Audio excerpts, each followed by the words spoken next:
मुकेश एक गरीब घर का लड़का था। वो अपनी बीवी पूनम और बेटे चीकू के साथ रहता था। वो मिट्टी के बर्तन बनाया करता था। ये मिट्टी के बर्तन बनाने का क्या फायदा जब कोई खरीदता ही नहीं। चलो आकर खाना खा लो, काफी देर हो चुकी है इस मिट्टी से खेलते हुए। अरे अगर इस मिट्टी से नहीं खेलूंगा तो पेट कैसे भरूंगा? थोड़े से बर्तन रह गए हैं, उन्हें बनाने दो। अब्बू, मुझे भी मिट्टी के बर्तन बनाना सिखा दो। अभी तुम बहुत छोटे हो बेटा, जब तुम बड़े हो जाओगे तो तुम्हें भी मिट्टी के बर्तन बनाना सिखा दूंगा। रहने दो, तुमने मिट्टी के बर्तन बनाकर क्या पा लिया जो तुम्हारा बेटा पाएगा? इसे तो मैं पढ़ा लिखा कर बड़ा आदमी बनाऊंगी। अरे मगर हमारी खानदानी मिराज यही है, इसे अपनी मिराज की जानकारी तो होनी चाहिए ना। क्या जरूरत है ऐसी परंपरा को याद रखने की जिससे कोई फायदा ही ना हो। आए दिन पूनम मुकेश को इस काम के लिए सुनाते रहती थी, लेकिन मुकेश ये काम छोड़ने के लिए तैयार ही नहीं था। एक दिन पूनम ने मुकेश से कहा, यहीं कुछ दूरी पर जाकर एक कॉलेज खुल रहा है, वहाँ पर कोई दुकान नहीं है। मेरा ख्याल है कि क्यों ना हम वहाँ पर एक चाय की दुकान खोल लें। इन मिट्टी के बर्तन बनाने से तुम्हें कोई फायदा तो होता नहीं है, बेकार में अपना वक्त जाया करते हो और घर का खर्चा चलाने के लिए पैसा चाहिए, मिट्टी नहीं। तुम बिना बात के मेरे बनाए हुए बर्तनों को क्यों कोसती रहती हो? एक दिन देखना ये बर्तन ही काम आएंगे। मुझे ये बेवजह की बातें नहीं चाहिए। मेरे भाई ने कुछ पैसे दिए हैं, मैं चाहती हूँ तुम उन पैसों से कॉलेज के सामने दुकान खोल दो। वहाँ के लड़के लड़कियाँ चाय पीने जरूर आएंगे। तुम्हें कुछ गलत फहमी हुई है। कॉलेज बनने से पहले ही वहाँ पर बहुत सारी दुकानें खड़ी हो गई हैं। आखिर मेरी दुकान क्यों चलेगी वहाँ पर?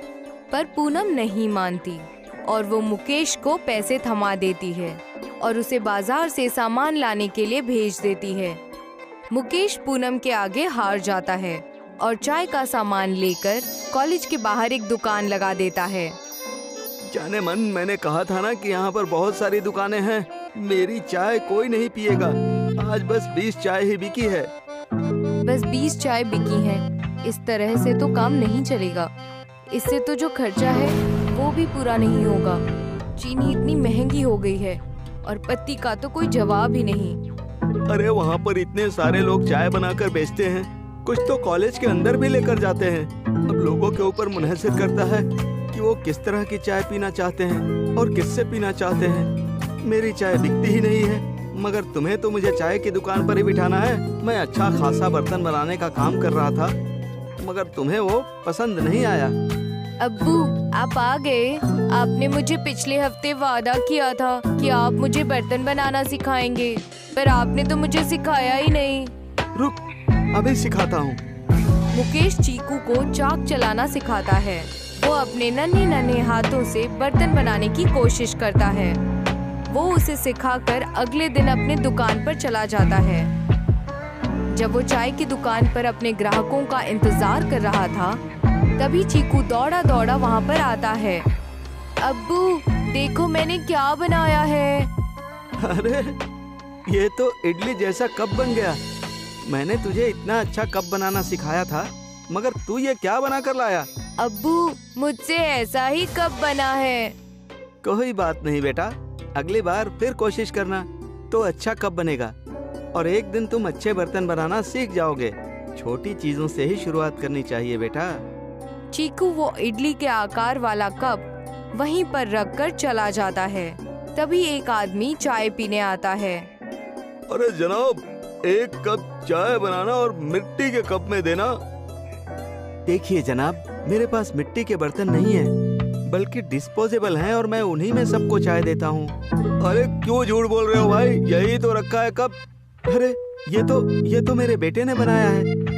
अरे ये तो बहुत ही खूबसूरत कप है, बिल्कुल इडली के आकार का। मुझे तो इसी में चाय पीनी है। मुकेश उस आदमी की जिद की वजह से उसे इडली के आकार वाले कप में चाय देता है।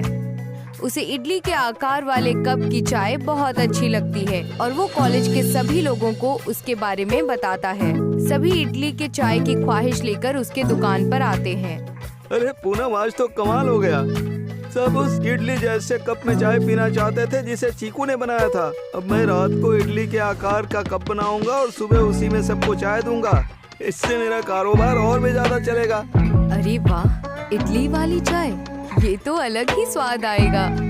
चीकू, तुमने तो कमाल कर दिया बेटा। इडली जैसा शक्ल वाला कप बनाकर। बेटा किसका है? मैंने कहा था ना, हमारा बेटा एक दिन बेहद मशहूर बनेगा। देखो, उसने तुम्हारे चाय की दुकान में कितनी मदद की है। सब उस कप को इडली समझकर उसमें चाय पीते हैं। एक अलग ही मजा आता है उसमें चाय पीने में। हमें भी तो पिलाओ इडली वाली चाय। पूनम जैसे ही वो इडली वाले कप की चाय पीती है तो उसका स्वाद उसे बेहद अलग लगता है और वो बेहद खुश होकर कहती है, तुम तो वैसे ही इतनी लाजवाब चाय बनाते हो, और ऊपर से जब ये इडली के कप में चाय डलती है तो इसका स्वाद और लाजवाब हो जाता है। अरे जब ये इडली चाय है तो इसका जायका भी तो उम्दा होगा ना। इसमें इडली जैसी अलग ही महक आती है और इसमें चाय पीकर महसूस होता है कि आप इडली खा रहे हैं। बिल्कुल सही कहा आपने। वहाँ कॉलेज में ज्यादातर साउथ के लोग रहते हैं, इसलिए वो इडली वाली चाय को बेहद पसंद करते हैं। अब मुकेश इडली चाय वाले के नाम से मशहूर हो गया था। अब हर कोई उसकी इडली चाय पीना चाहता था, क्योंकि उसकी इडली चाय में अलग ही स्वाद आता था। अरे भाई, तुम्हारी ये इडली चाय तो बहुत ही जायकेदार है। इसमें एक अलग ही मजा है। मेरे यहाँ पर एक रेस्टोरेंट है, क्या तुम उसमें चाय बनाना पसंद करोगे? मगर मैं फिक्र मत करो, जो भी फायदा होगा वो सब तुम्हारा होगा। बस तुम मेरे रेस्टोरेंट में चाय बनाने का काम करो। इस इडली चाय को मेरे रेस्टोरेंट में बना कर बेचो। अरे नहीं जनाब, मैं ये इडली चाय लोगों को खुश करने के लिए बेचता हूँ, अपने फायदे के लिए नहीं। जब इस चाय को पीकर लोगों के चेहरे पर खुशी आती है तो वो मेरे लिए फायदे से लाख गुना अच्छी है। आपके रेस्टोरेंट में कोई गरीब नहीं आ जा सकता ना। मेरी चाय की दुकान पर हर तरह के लोग आते हैं। मैं ये इडली चाय सभी लोगों के लिए बनाता हूँ, सिर्फ अमीरों के लिए ही नहीं। मुझे तुम्हारी ये सोच सुनकर बहुत खुशी हुई भाई। मैं तो सिर्फ तुम्हारे दिल का ख्याल जानना चाहता था कि इडली चाय को बनाने के बाद तुम्हारे दिल में कहीं गुरूर तो नहीं आ गया। मगर तुम नेक दिल और ईमानदार आदमी हो। मैं भगवान से दुआ करता हूँ कि तुम्हारी ये इडली चाय की दुकान ऐसे ही चलती रहे और तुम्हें लोगों की भरपूर दुआएं मिलती रहे। मुकेश अब लोगों की इसी तरह सेवा करता रहता है। वो अपने छोटे से ही स्टॉल पर इडली चाय बनाकर बेचता है, जो कि लोगों को बेहद पसंद आती है और सब उसे इडली चाय वाले काका के नाम से मशहूर कर देते हैं। अब उसकी न्यूज़ YouTube और न्यूज़ चैनल में भी आने लगी थी। सब उसकी इडली चाय पीने के लिए दूर दूर से आते थे। अब वो मुकेश चाय वाला नहीं, बल्कि इडली चाय वाला बन चुका था।